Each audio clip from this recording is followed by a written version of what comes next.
Boldwood presents Thief, written by Owen Mullen and read by Andy Watkins. The moral right of the author has been asserted. This performance is owned by Boldwood. Prologue. Garden District, New Orleans, Louisiana. Martha wasn't a Katrina, but she was still a bitch.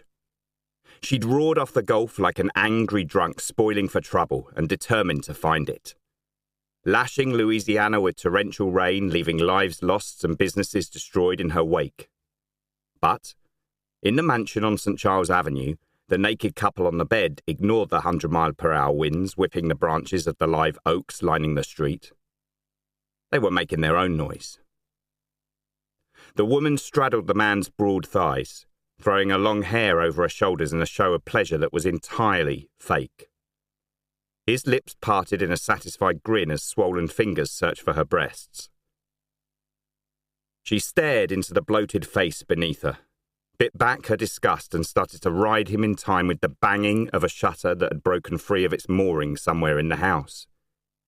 He believed he was dominating her. She'd let him.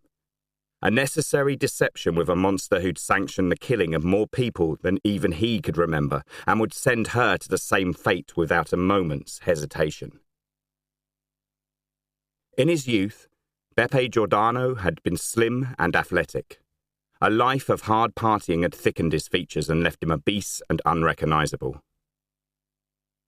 His partner's name was Charlene, younger than him by 2.5 decades and by any standards a beauty. On the wall, her silhouette juddered like an old-time movie coming to the end of the reel as she quickened the pace and he moaned deep in his throat. Egyptian cotton sheets and antique stained glass lamps were inadequate compensation for sex with this grotesque slug. Yet, it wasn't the worst thing she'd done in her 33 years on Earth. The gangster's motive was lust. Hers was survival. Giordano's eyes traced the smooth line of Charlene's bare back all the way to her rump, silently congratulating himself. He reached for the scarlet robe on the chair, pulled it round him and lurched unsteadily across the floor. Other men had vices. Beppe Giordano had habits. He'd been smoking since he was 8 years old. Lighting a San Cristobal Havana was a reflex, the first thing he did every morning. He poured from a crystal decanter, watching the caramel-coloured liquid fill the glass, and glanced again at the woman. 6 months she'd lasted, longer than most. There was a reason. She was different from the Creole pieces he was used to. So thin he could break them in two like dried sticks. This one had meat on her bones, and she was better. Prime. The best. Giordano had more enemies than he could count and 0 friends.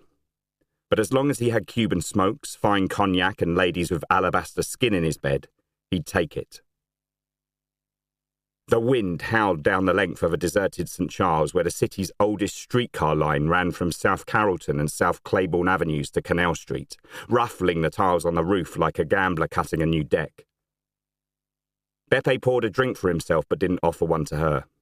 A reminder of the terms of their relationship.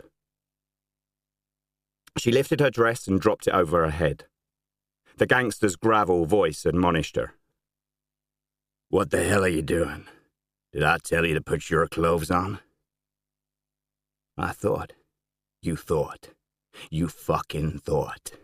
He stabbed the air with his cigar. "Next time somebody says a penny for them, do yourself a favor, girl. Sell." Giordano laughed loudly at his own joke. Sex mellowed most people. Beppe wasn't one of them. His temper was as legendary as his appetites.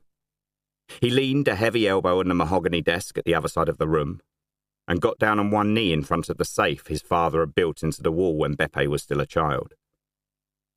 The modest exertion left him breathing hard. He felt a sudden sensation in his left arm and ignored it, spinning the tumbler clockwise twice, followed by one turn anti-clockwise. The lock disengaged and the door sprang open. A wave of nausea washed through him. The robe fell away, exposing his massive frame. An invisible vice squeezed his chest under the amber pendant on the gold chain. Beppe realised what was happening and struggled to his feet, one flabby arm flailing wildly before he collapsed on the carpet. Charlene smoothed her silk stockings over her legs and didn't raise her head. When she was ready, she walked unhurriedly to the desk. Giordano was on the floor behind it, his face the colour of wallpaper paste, his lips already tinged with blue, mouthing words that refused to form. She hunkered down close enough to smell the cigar smoke on him, and the sweat gathered like tears in the corner of his eyes. Slowly, deliberately, she raked a painted nail over the folds of flesh at his neck through the tangle of tight grey hair to his belly. Charlene tapped his clammy temple with her finger. "A penny for them yourself, you fat bastard." Out in the street, the storm relentlessly bludgeoned the city. Glass shattered. A dog barked. Somewhere, another replied, and inside the mansion the lights flickered and failed, plunging the room into darkness. When they came on again, Beppe Giordano was dead. Charlene stepped over his body and bent to examine the safe she'd witnessed the gangster check every day since she'd known him, making sure whatever treasure it held was still there. She'd imagined the dull glow of gold bars reflected in his bloodshot eyes, or the diamond sparkle of a stolen necklace once owned by the wife of Nicholas II, last Tsar of the Romanovs, too hot for the street and likely to stay that way for another 50 years. At the very least, there had to be a fortune in high-denomination banknotes to explain his concern. The disappointment when she peered inside was like a blow, and for a moment, Charlene was too stunned to take in what she was seeing. It was almost empty. She thrust her hand into the metal box and brought out a wad of money secured by a mustard bill strap signifying $10,000. Towards the back, another dozen like it were divided into neat piles. To a man like Beppe, it was scatter cash he'd lose at blackjack in an evening. It didn't make sense. Charlene wanted to cry. Her eyes darted anxiously to the door, listening for the armed guards on the other side. If one of them came to check on his boss, he'd see Beppe lifeless on the floor, shoot first and ask questions later. Even if he didn't, Giordano was gone. And what was she but a whore in a city full of them? His mother, Madeline, was a wizened old witch, 80 if she was a day, who'd made a distaste for her son's tart obvious and had never spoken to her. She'd relished throwing her onto the sidewalk with nothing but the clothes on her back. Charlene was smart, yet men, certainly the ones she'd met, were more interested in her tits than her brains. She wasn't complaining. Her impressive breasts had served her well, except her looks wouldn't last forever. 10 years at most, then. The decision was easy. She stuffed the money into her purse and zipped it shut. The guards were stocky, crew-cut dullards who thought with their dicks and lusted after the foxy chick at their corpulent boss's side. They were used to seeing her arrive and leave. Getting past them shouldn't be a problem. After that, Charlene had no idea where she'd go, but her time in the Big Easy was finished. The lights dimmed and flickered again. Martha wasn't close to being done. Another outage might bring Beppe's two-legged Rottweilers. She had to get clear before that happened. With luck, they wouldn't find him until morning. By then, if the highway wasn't washed out, she'd be miles away. Charlene towered over her former lover, remembering the countless humiliations the animal had made her suffer for his amusement. His rough features were smooth and unlined. Death had made him younger. The temptation to spit on him was strong. She resisted, and was closing the door on the safe that had promised so much and delivered so little, when she noticed the envelope on the bottom with a small black diary secured by a metal buckle next to it. Her heartbeat quickened. Beppe had checked and rechecked the safe. Not gold bars, not stolen diamonds. More, much more. He'd been making certain the source of the Giordano's family influence was still there. The photographs were standard 8x10 black and whites, shots of grinning suits shaking hands in a hotel lobby like old friends. Charlene recognised Bepe's 28-year-old son Tony, his dark hair slicked and combed back, beside a hollow-cheeked third-generation Sardinian called Bruno Mora, laughing with two people from the governor's office. As she flicked through the pictures, monochrome became colour, and the location moved from the hotel to a yacht on a blue sea, and males dressed in T-shirts and shorts, toasting each other with the sun slipping over the horizon behind them. Tony and Mora were in every picture, mine hosts topping up glasses, encouraging their guests to relax and enjoy themselves. To all intents, just buds having a good time. No foul, no harm. Except that wasn't the reality. The faces Charlene was seeing belonged to politicians and judges, prominent people familiar because of how often their well-fed mugs showed up on the TV news. And naked young girls to the scene, some of them very young. And what was going down was obvious. Towards the end of the stack, the images were raw. Men with women who were obviously hookers, men with men, and men with boys and girls. Children. Charlene turned away, fighting down the urge to be sick. The envelope wasn't empty.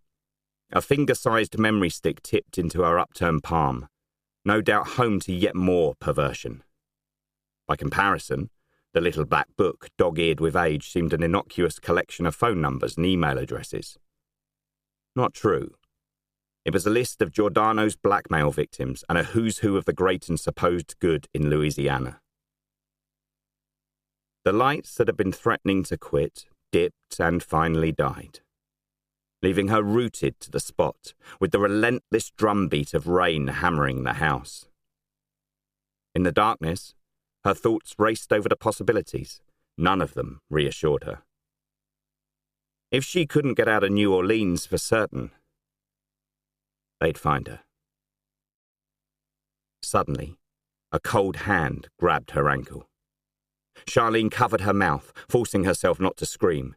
It wasn't happening. She'd seen him. With her own eyes, she'd seen him. He couldn't still be alive. Please God, he couldn't be. The next 20 seconds were the longest she'd ever known. When the power came on, she slumped, trembling and exhausted across the desk. A last desperate attempt to cling to life must have momentarily sparked in the gangster because, on the floor at her feet, exactly where he'd been, Bepe Giordano was as dead as it was possible to be. Charlene freed her ankle and took a deep breath, opened the bedroom door and smiled at the sullen sentinels with just one job, to protect their boss from the many who would do him harm. She held up a finger and slowly let it droop. They got the joke and grinned. Giordano was a sour bastard with a hot temper.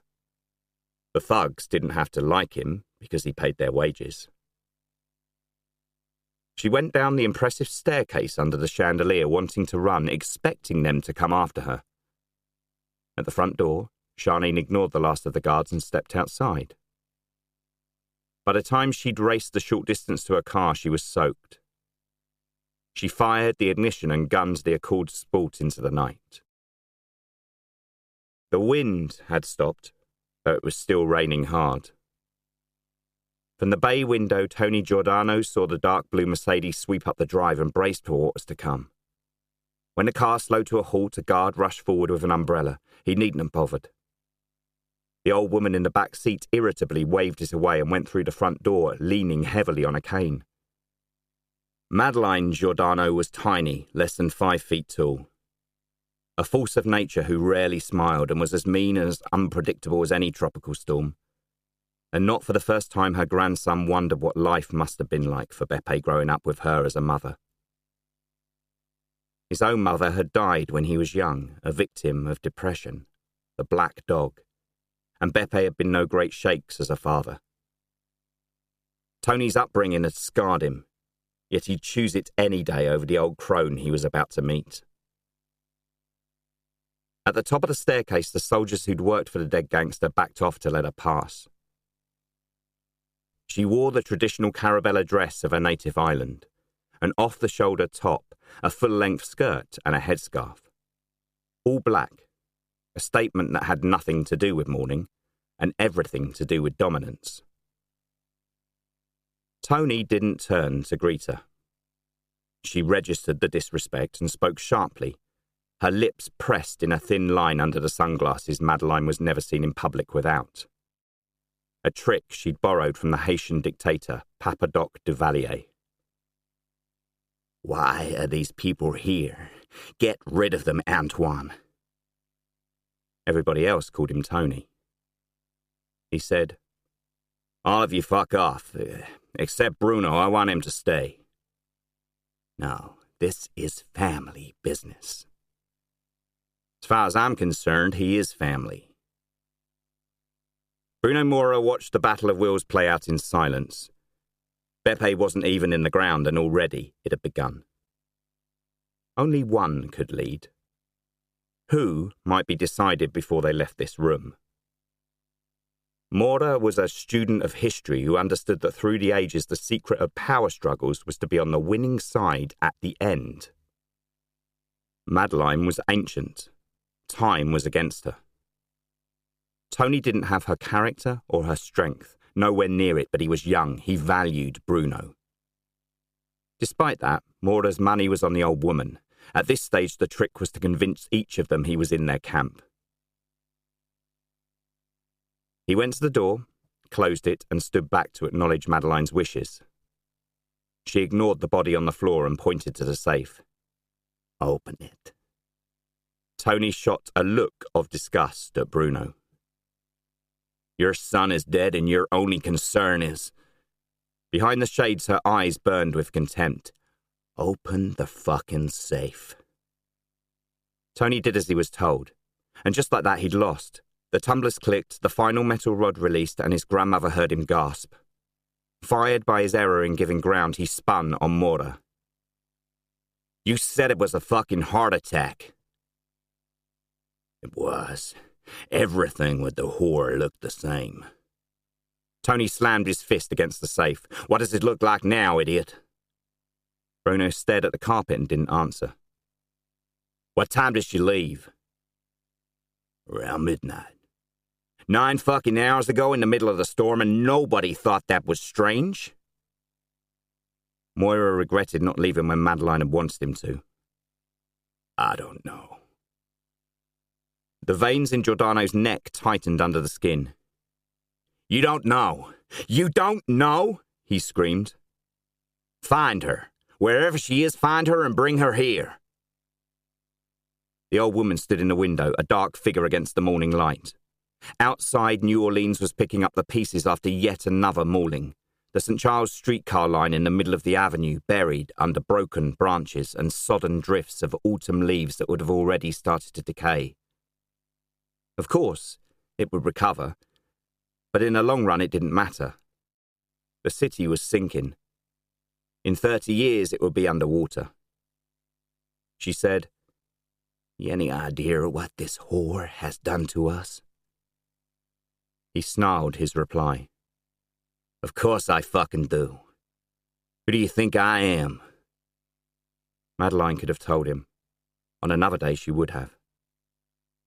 "Inconvenient though it may be, what she's taken will be replaced. Our business will go on. What can't be replaced is the family's reputation. If a glorified hooker can steal from the Giordanos and get away with it, sooner or later others will try to do the same. It's an insult that cannot be allowed to stand. No matter where she goes or how long it takes, track her down." She paused. "And when you kill her, make sure it isn't quick." His grandmother was a sly dog, seizing the reins while deftly shifting responsibility to him. Tony saw failure staring him in the face. "It's been hours, and she's a smart one. What if we can't?" "And I suggest you do what your mother did. And kill yourself." Part 1. Chapter 1. 19 months later. South London. George Ritchie tilted his head and spoke without drama or irony, as though what he was suggesting was merely common courtesy. When we're done, one of the boys will take you to casualty. Behind him, in the back of the white BMW X3, blindfolded and sandwiched between two men, Sonny Cole shivered with fear. In his teenage years, he'd been addicted to heroin and still carried the scars on his arms and much of his body. Under the black hood, his jaw hung slack. His lips were dry and his legs wouldn't stop shaking. He wanted to tell Ritchie he had it wrong, spin him a jackanory like he'd done with the people he'd mugged off all his days. Instinctively, he sensed that would be a mistake, a very serious mistake. Because George Ritchie wasn't people, and he didn't have it wrong. Sonny had been a silly boy. He'd taken what hadn't belonged to him, and kept taking until they'd caught him. Now, it was payback time. Cole had been on the end of a few rinsings. When it happened, he'd accepted it and let the bruising heal. This was different. Ritchie wasn't some two-bob villain you could mess with. Sonny had heard whispers about an abandoned factory and prayed they weren't taking him there. His voice cracked. He was close to tears, realising his life might be about to end. You know me, George. No, known me for years. Luke understands what it's like to be on the street. I never meant to hurt him, whatever you think, whatever you've been told. Ritchie stared out the window. It's better if you don't talk, Sonny. Do yourself a favour and shut it. I can explain. No, you can't. A punch to the kidneys from the guy next to him cut the sentence short, and they travelled on in silence. Near the river, the driver turned off the ignition and they sat listening to the engine cool. The hood was dragged from the terrified man's head. Sonny saw the lights of central London blinking across the river. Landmarks since his childhood, bathed in neon blues, reds and greens. The familiarity brought him no comfort. Ritchie leaned between the seats so he was facing him and shook his head. He had better things to do than chastise idiots. The thief's hair was matted with sweat. Air rattled in his chest. The Sonny Coles of the world never learned. On the dodge was all they understood. Ritchie wasn't a sadist. He took no pleasure in this. If he had any reaction, it was resentment about having to waste breath on a loser who thought he was smarter than everybody else, and for a moment the old George, the Newcastle street fighter, flared behind his eyes. That George Ritchie would have let his fist do the talking, beaten Cole to a pulp and left him bleeding in the road. He had a good thing going. Why fuck it up? It wasn't like that. No? Tell me what it was like. I'm curious. Sonny chose the lie from the selection he kept for tight situations and went with an old favourite. It's my mother. What about her? She needs an operation. I'm sorry to hear that, Sonny. A hard-working woman who kept herself to herself and didn't deserve to have you as a son. Yeah, a nice lady. Or at least she was until she died. You tapped 200 off me to help pay for the funeral. Don't you remember? Any chance of getting it back? No. That's what I thought. Sonny's pale skin faded a couple of shades. George, that was stupid. I'm sorry I did a wrong thing, a stupid thing, and I'm scared. I can pay the money back. What money are we talking about? The 2 ton the funeral director's still waiting for. Or the money you've been stealing from Luke? Sonny stammered. Both. I mean all of it. That'll be interesting since you haven't got a job.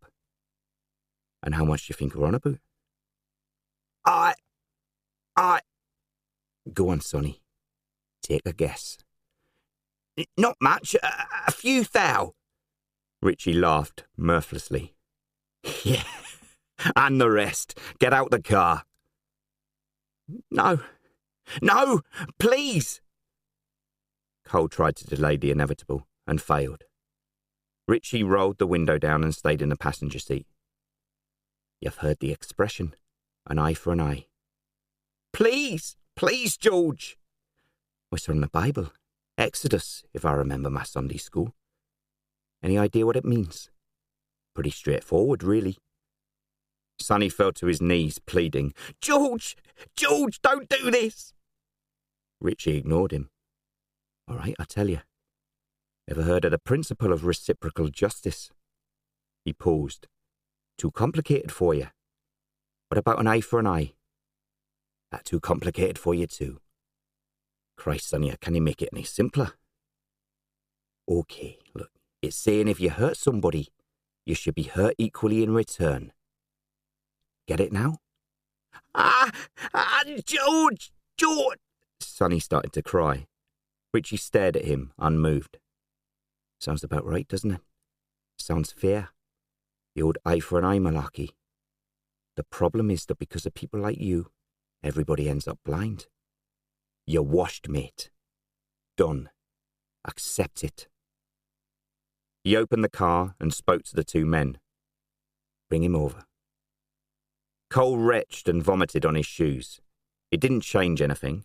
It was too late. Which hand did you use to steal from the family? Cole didn't answer. He couldn't. He screamed. No! Oh, no! Richie's order was free of emotion. He was completely calm. Put his fingers in the door and keep him there. Right or left doesn't matter. Push the whole hand in if you have to. He grabbed the thief's shirt through the window and twisted it. This is nothing. Next time, it'll be Fulton Street. The door slammed on the ruined flesh. Again and again. Bone shattered, blood splattered, and streaked the white chassis like an abstract work of art. Sonny Cole stopped screaming. Chapter 2.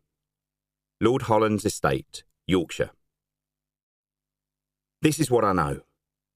When a member of the aristocracy asks a South London boy brought up on a council estate to spend a shooting weekend at his country pile, it isn't his brilliant conversation he's after. He wants something.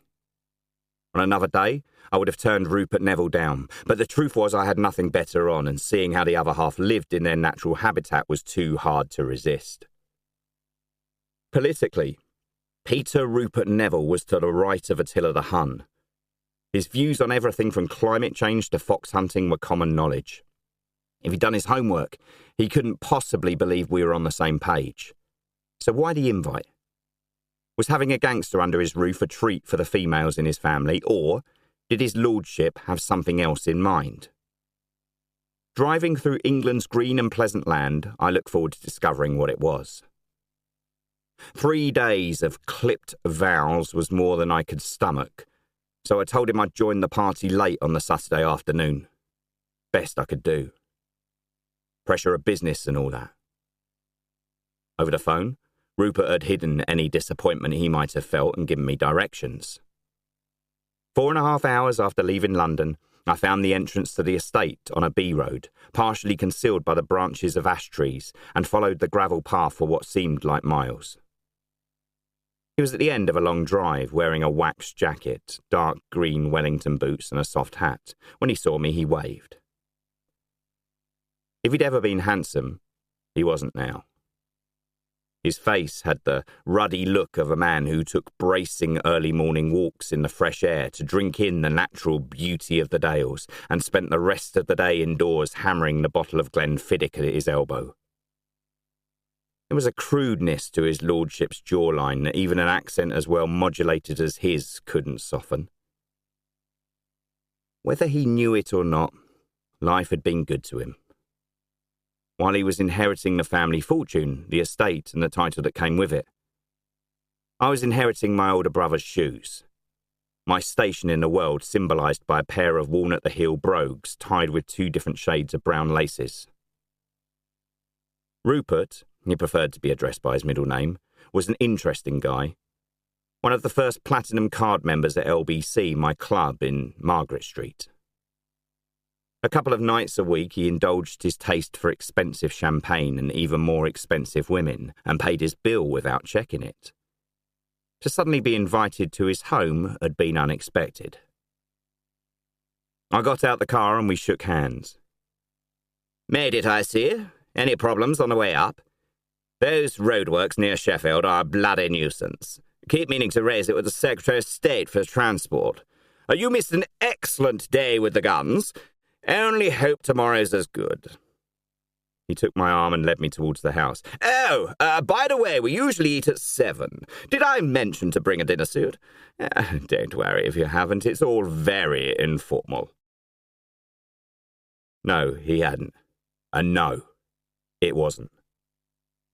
At 6:30, when I came downstairs, 18 people, I counted them, were standing around talking and drinking wine, dressed as though they were on their way to the Cannes Film Festival. His lordship's little joke at my expense. The club gave me plenty of opportunities to wear a tuxedo. I had one with me. Rupert would forget he'd tried to embarrass me, but I wouldn't. In a day, Emma Neville had been a fine-looking woman. The young Rupert had landed on his feet.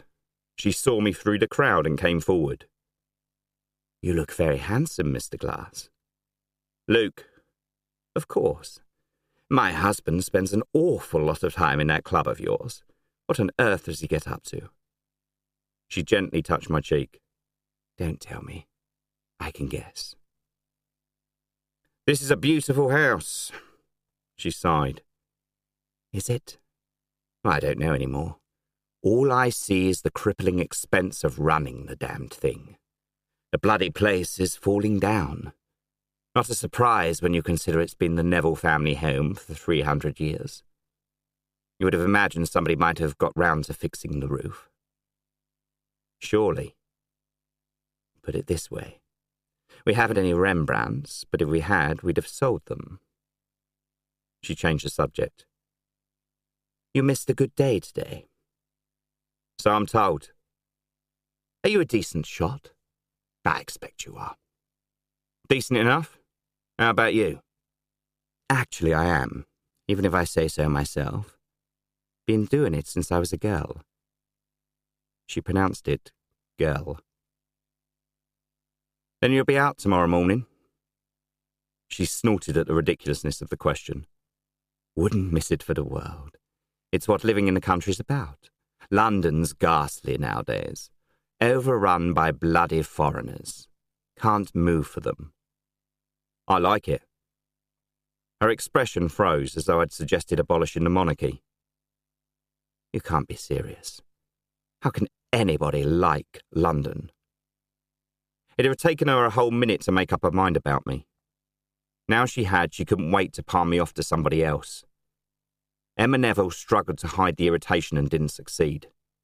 She said, "Let me introduce you to the others. They're all dying to meet you." We set off on a whirlwind tour of non-entities who were anything but dying to meet me. A few hesitated when they heard the name Glass. Most threw out a distracted half-smile and went back to whatever they had been discussing. There were exceptions. Guy Arnott, a TV interviewer known for his aggressive style and the bias the BBC had become famous for in recent years, was one of them. He broke away from the company he was in and crushed my fingers in a sweaty grip that wasn't about being friendly. Arnott was already the worse for wear. His cheeks were hot and flushed. He stared hard into my face from behind horn-rimmed spectacles, the tactic he used to intimidate his political victims, and addressed me with his trademark bullishness. "Who the hell let you in?" His brusque approach was applauded by those who saw him as a straight shooter cutting through the crap. I wasn't one of them and didn't appreciate him trying his shtick with me. "Come again?" "What the fuck are you doing here?" "Rupert invited me. Shall I tell him you don't approve?" He took the spectacles off and put them back on again. "Well, in that case, he's a bloody idiot. There are people here whose reputations would be trashed if it got out they'd been in the same room as Luke Glass." "Then don't tell. It can be our secret." Why are you here?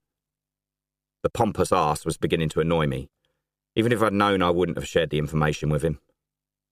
I told you, Rupert invited me. He spluttered. The poor bastard must have finally gone round the bend. Do him a favour. Eat your dinner, drink his champagne, amuse the ladies and fuck off first thing in the morning. I moved closer. Listen, Guy. The cameras aren't running, so you can drop the act. I'll leave when I feel like leaving, not before. And speaking of secrets, are you still seeing that young boy you used to spend so much time with when your wife visited her parents in France? The Dordogne, if I remember correctly. His face went from whiskey red to the colour of the Dead Sea Scrolls. I said, now, tootle back to your friends before I rip your fucking head off. And watched him rejoin his sycophantic friends. I felt their eyes on me as Guy told them how he put a gangster in his place. A balding PR guru who'd helped the government convince the public that the terrible news they were seeing on the television every day was, in fact, not terrible at all, but very, very good, recognised me but stayed where he was, and I was left alone underneath a portrait of one of Rupert's ancestors. A female voice at my shoulder said, I can guess what you're thinking. Its owner was a blonde in her early 20s, by a mile the youngest person in the room. She tossed her hair back and waited for me to respond, staring at me with clear blue eyes. All right, I'll go for it. What am I thinking? You're asking how in God's name can this shower of misfits be running the country? Harsh, but true, admit it. Let's just say it had crossed my mind. She grinned. Honesty, I like that. Especially since I'm one of them. She held out her hand. Allegra, Rupert and Emma's daughter. They wanted a son. Unfortunately, they got me, and have never got over it. She pointed to a tall, weedy boy on the other side of the throng. That's my fiancé, James. He's jealous because I'm talking to you. James had his hand in his pockets. He lowered his tousled head and scowled in our direction like a schoolboy on the end of a parental lecture.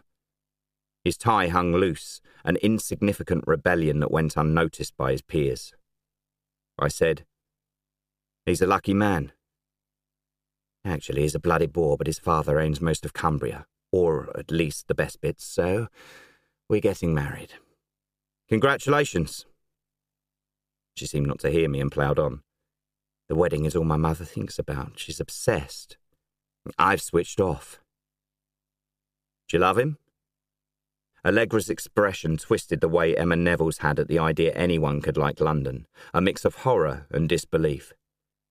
Love him? Well, you aren't serious. How could I?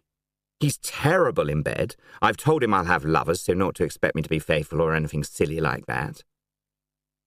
And James is all right with that, is he? No, not really.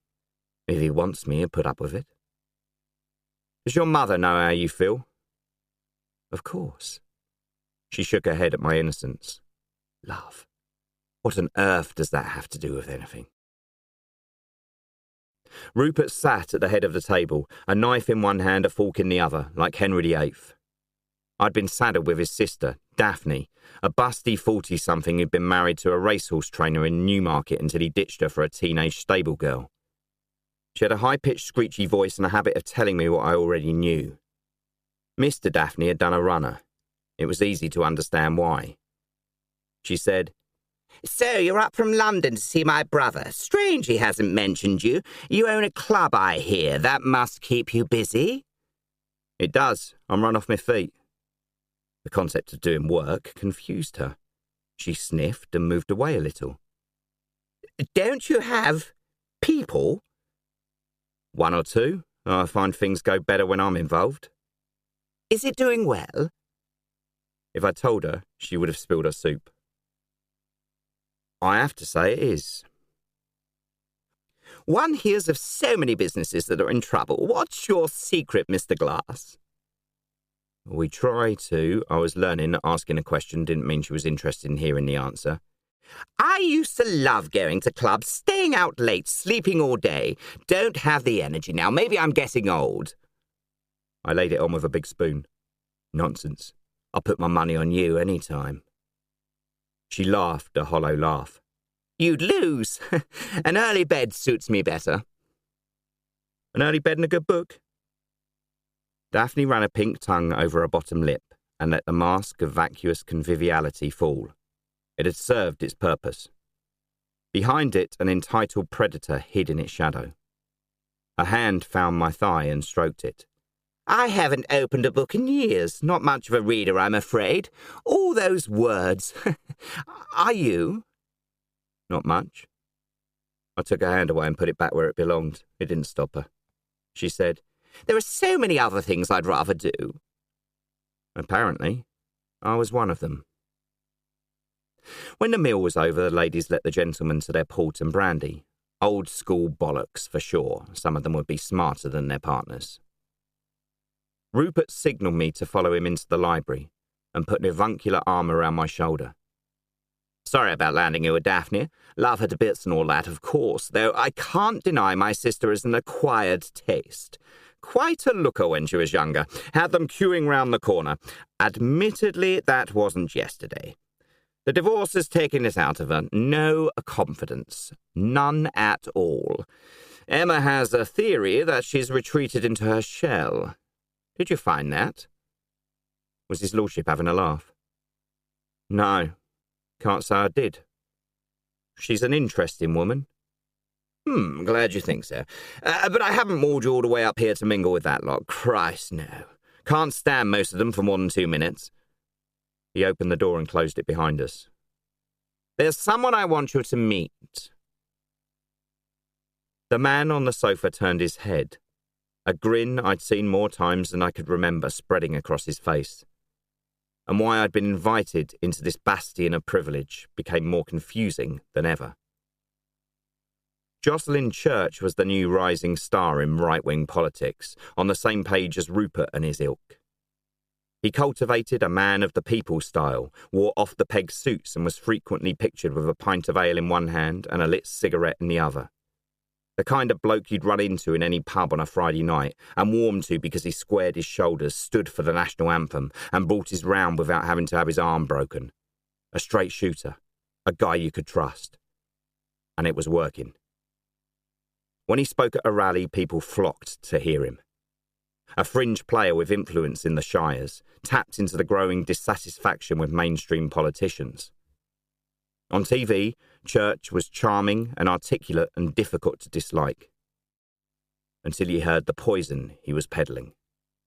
Tales of a mythical England, and the dark forces destroying it from without and within.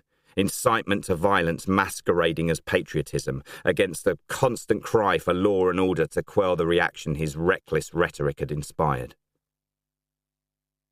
I wouldn't have trusted him to park my car, let alone get behind the wheel. He'd been to LBC as somebody's guest and shared a bottle of bubbles in the corner of the bar, earnestly discussing whatever people like him discussed. Our critics, and we weren't short of them, said we'd let anybody in if they had the money. Jocelyn Church proved their point. Rupert shepherded me towards him. This is the chap I was telling you about, the one who can help with our problem. Jocelyn, meet Luke Glass. The mattress was old and sagged in the middle, one more annoyance in a long line. Outside it was raining. I lay listening to it drum against the window, angry with myself for having ignored my instincts and come to the back of beyond and the strange assembly of knobs and knobesses. I'd mixed with some pretty rum people, still did. Yet I preferred them to the chinless wonders educated at Winchester and the like, who worked for Goldman Sachs, Deutsche Bank or some other collection of thieves with an office. Maybe it was the realisation that a moneyed toad like Rupert Neville could blithely assume I was for sale. I didn't know, but I wouldn't be joining the shooting party. No fucking chance.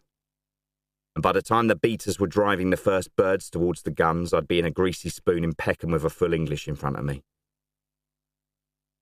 I was considering leaving when the door opened. Whatever she was wearing rustled as it dropped to the floor. She slipped under the covers, wrapped her arms round me and whispered, I don't do this for anybody. Consider yourself lucky.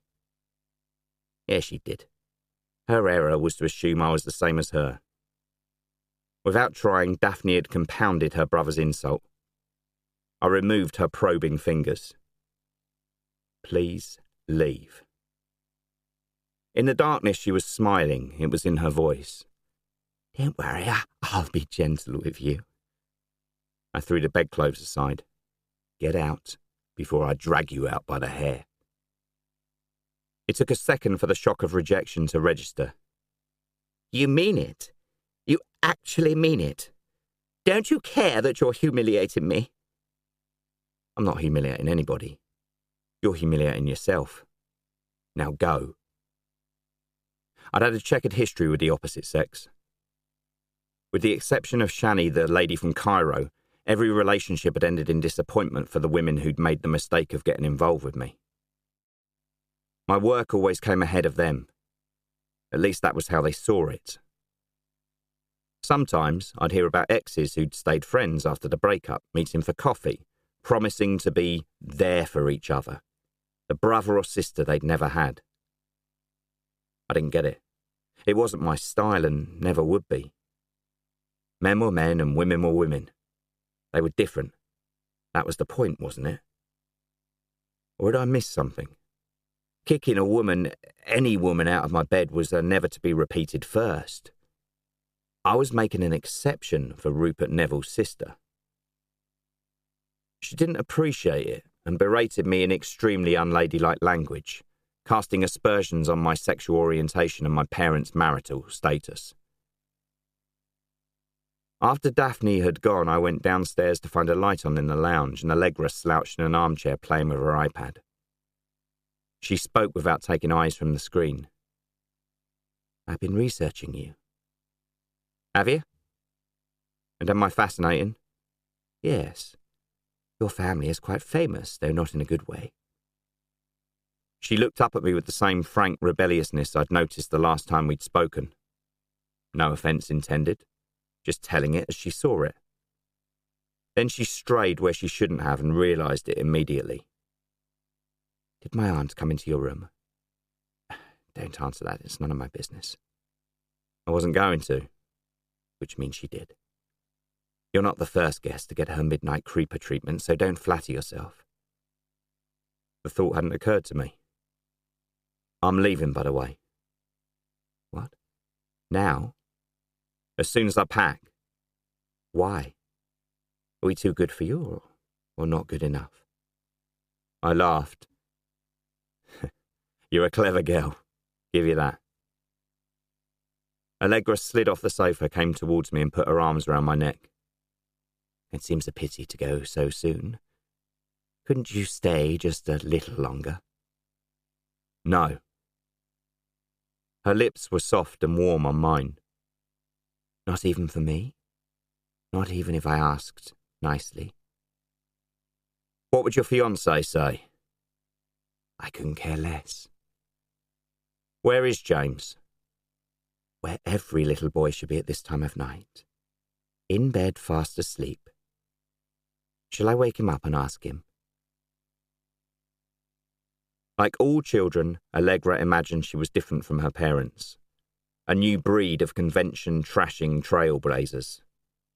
I admired her spirit, and her acerbic disdain for the world she lived in made me laugh, yet, under the skin, she was her father's daughter. The younger version of her horny aunt, determined to have whatever she wanted. In this case, me. She stood on her tiptoes and kissed my forehead. You'll regret it if you don't, you know you will. Halfway to London, you'll realise what you've turned down and wish you'd said yes. Allegra wasn't wrong, but my answer was still no. I edged the car through the cold rain and down the drive as quietly as possible so as not to wake the house. Through the trees, the sky was clearing, and foraging rabbits making an early start scampered in the wet grass. In my rear view, Rupert Neville's crumbling ancestral residence got smaller and smaller until it faded and disappeared. I wouldn't be back. Next weekend or the weekend after, the Neville women would sneak into somebody else's bed and be guaranteed a better welcome than they got from me. The roadworks north of Sheffield weren't a problem. At 2 a.m, I was the only one there. I opened the window and waited for the red light to go green, listening to the engine purr, enjoying the solidness of the steering wheel in my hands. The Met had a file 3 inches thick with my name on it. Every now and then, when they ran out of suspects, an unflattering black and white photograph of me got pinned to a corkboard. As a career criminal, par for the course. But the notion that because your great-great-great-great-great-grandfather had picked the winning side 500 years ago and had been given half the fucking country as a reward, it somehow meant you were superior to the rest of us, made me angry. They'd been wide boys then, and they were wide boys now. Daphne, by her own admission, wasn't much of a reader. Neither was I, though the epigraph at the beginning of The Godfather attributed to Balzac had stuck in my brain. Behind every great fortune, there is a crime. 2 straight bows. Jocelyn Church, so smooth he might have been rubbed down with sandpaper, was clearly convinced he had the measure of a South London gangster, and I had the feeling I'd been auditioning for a part I hadn't applied for. On the way to the door, he'd said, "Thanks for coming, Mr. Glass. We appreciate you're a busy man. I'll give it a day or two, then make contact." At Swiss Cottage, uncollected rubbish overflowed on every corner, and an epidemic of homeless people slept rough on the pavement. London was a magnet for rogues and thieves. Always had been and always would be. A city that gobbled up the unwary and spat them out when they'd served their purpose. As Jocelyn Church would do with me if I was foolish enough to give him the chance. Ghastly, Lady Holland had called it. A toff's word, and she wasn't wrong. Though I preferred it to where I'd just been. Chapter 3. LBC, Margaret Street, London. The wine in my hand wasn't one of the ridiculously expensive bottles we'd kept temperature-controlled and under lock and key in the darkest corner of the cellar, the kind pissed-up trust fund managers put on their expenses when they'd scored big in the market and were celebrating. If they could get away with it, I didn't blame them. The sozzled bastards had stumbled on the universal truth that somebody else's money was a lot more fun to spend than their own, and made a drunken decision to go for it. Of course, it wouldn't end well. Greed rarely did. As soon as they stopped bringing in the figures, a conversation between the accounts department and their boss would see them kicked out on their avaricious arses. Tonight, another bunch of free spenders were in, and LBC was buzzing. Smashing It magazine was footing the bill for a party, and the club was a PR man's wet dream, awash with celebrities, some so famous even I'd heard of them. Charley had done a deal with the organisers. They got what they needed, and so did we.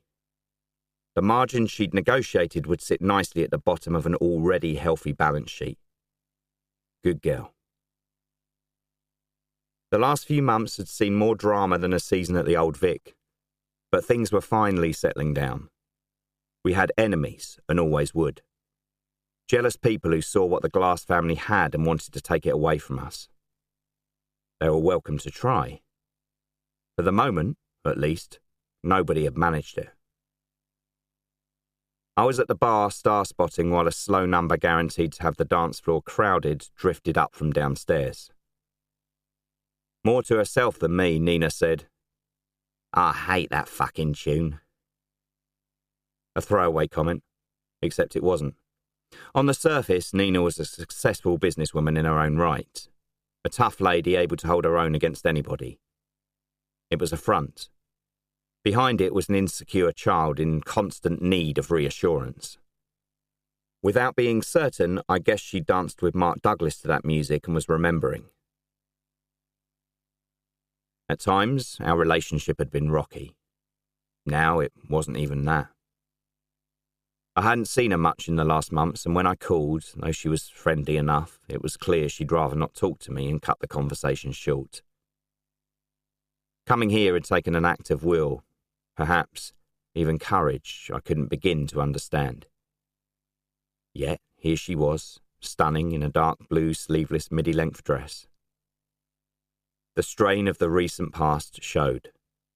She'd lost weight. Her face was thinner than it had been, and I caught a look in her eyes that told me her mind was somewhere else. I said, "Want to dance?" She shook her head. "Dancing with my brother? What would people say?" Since when did Nina Glass give a damn what people said? If you change your mind? She didn't answer. I let it go and we watched Charley work the room, moving between tables, blowing a kiss to a guy in a booth surrounded by leggy females, hookers hand-picked for the occasion, knowing he'd gladly trade all of them for a night with her. Both my sisters were complex women. Was there any other kind? Strong characters with